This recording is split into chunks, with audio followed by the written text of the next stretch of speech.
मैं मानस श्रीवास्तव का तब तक रुक कर लेती हूँ।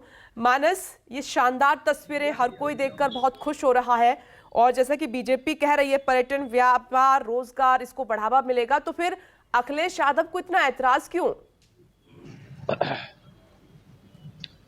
देखिए, प्रेस कॉन्फ्रेंस थी, अखिलेश यादव से सवाल पूछा गया था तो उन्होंने कहा कि इससे पहले भी सफाई के नाम पे, नदियों की सफाई के नाम पे हजारों करोड़ों रुपए फूके गए, लेकिन वो इसकी तुलना अपनी सरकार की योजना गोमती रिवर फ्रंट से कर रहे थे। कह रहे थे कि शहर में नदियां साफ होनी चाहिए, उन्होंने किया। उन्होंने नाव मंगवाई थी, वो नाव डस्टबिन में डाल दी सरकार ने। पर्यटन के नाम पर धार्मिक स्थलों पे जो रोजगार है, उनको जो पुराने जो काम करने वाले लोग हैं, चाहे वो नाविक हो या छोटे मोटे जो लोग छोटा मोटा जो कारोबार करते हैं, उनका कारोबार खत्म हो रहा है और एक तरीके से एक नया कल्चर, 5 स्टार कल्चर सरकार लेकर के आ रही है। देखिए, इससे अच्छा उत्तर प्रदेश सरकार लगातार इस बात को प्रमोट कर रही है पिछले 5-6 सालों से कि जो भी धार्मिक स्थल है वहां पर धार्मिक पर्यटन को बढ़ावा दिया जाए। और उसको लेकर के आपको याद होगा कि अभी दिसंबर के महीने में 12 दिसंबर को सरकार ने एक आंकड़ा जारी किया था बाबा विश्वनाथ कॉरिडोर के 1 साल पूरे होने पर। कहा था कि 100 करोड़ रुपए का चंदा प्राप्त हुआ है और बाकायदा एक सर्वे करा करके एक आंकड़ा जारी किया था कि 47% का उछाल आया है जो रोजगार वहां पर लोगों को मिलता था, जिसमें सबसे ज्यादा इनकम होटल वालों की थी। जो होटल चला रहे थे उनकी इनकम में करीब करीब 35% का इजाफा हुआ। तो सरकार लगातार इस बात का प्रयास कर रही है कि जो भी बड़े धार्मिक स्थल है वहां पर पर्यटन को बढ़ावा दिया जाए, जिससे रोजगार मिले।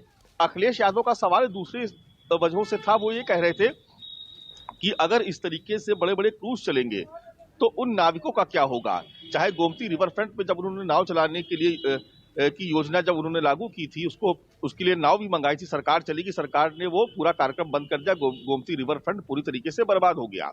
उनका ये कहना है कि अगर इस तरीके से बड़े बड़े क्रूज चलेंगे तो वो जो छोटे मल्लाह जो काम करते हैं, निषाद समाज का मुद्दा उठा रहे थे, कहते कि निषाद समाज के लोग कहाँ जाएंगे।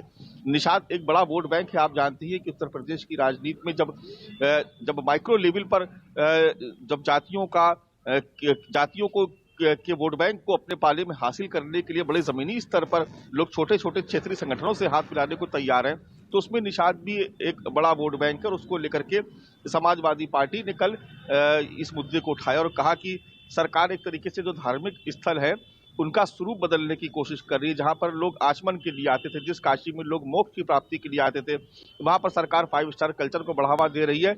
और जो बड़े बड़े उद्योगपति हैं वो वहां पर आकर के पैसा कमा रहे हैं और जो छोटे छोटे जो लोग थे जिनका छोटा मोटा कारोबार था वो सब बर्बाद होते चले जा रहे हैं। तो एक तरीके से वो इस पूरी योजना पर सवाल उठा रहे थे, आज के कार्यक्रम पर सवाल उठा रहे थे। और सरकार की जो दूसरी योजनाएं चल रही है धार्मिक स्थलों पर, चाहे वो विंध्याचल कॉरिडोर हो या दूसरे, और अभी अयोध्या भी वो जाने वाले हैं। इसी महीने उन्होंने कहा था कि वो अयोध्या भी जाएंगे। अयोध्या में भी आप देख रहे हैं कि वहां लगातार नई अयोध्या को बसाने के लिए विकास कार्य हो रहा है। और अखिलेश यादव का कहना था, उनसे कुछ व्यापारी आके मिले भी थे, कि उनकी दुकानें तोड़ी जा रही हैं। तो जो सवाल वो उठा रहे हैं वो इस लिहाज से उठा रहे हैं कि सरकार को घेरने की कोशिश कर रहे हैं कि सरकार धार्मिक स्थलों का स्वरूप बदलने के साथ वहां जिस तरीके का 5 स्टार कल्चर लॉन्च कर रही है, जिस तरीके से बड़े बड़े लोगों को वहां पर मौके दिए जा रहे हैं, ऐसे में जो छोटे लोग हैं, जो छोटा कारोबार करने वाले लोग हैं, वो कहाँ जाएंगे। ये सवाल उठा करके एक तरीके से वो आज के कार्यक्रम को भी निशाने पर ले रहे हैं और सरकार की जो योजना है उसकी भी घेराबंदी करने की कोशिश कर रहे हैं। जी, बने रहे मानस आप। नमस्कार, मैं हूं मानक गुप्ता। अगर आपको हमारा ये वीडियो पसंद आया हो तो इसे लाइक और शेयर जरूर करें। और हाँ, हमें सब्सक्राइब और फॉलो करना ना भूलें ताकि आप देश और दुनिया की कोई खबर मिस ना करें। तो जुड़े रहिए हमारे साथ और देखते रहिए न्यूज़ 24।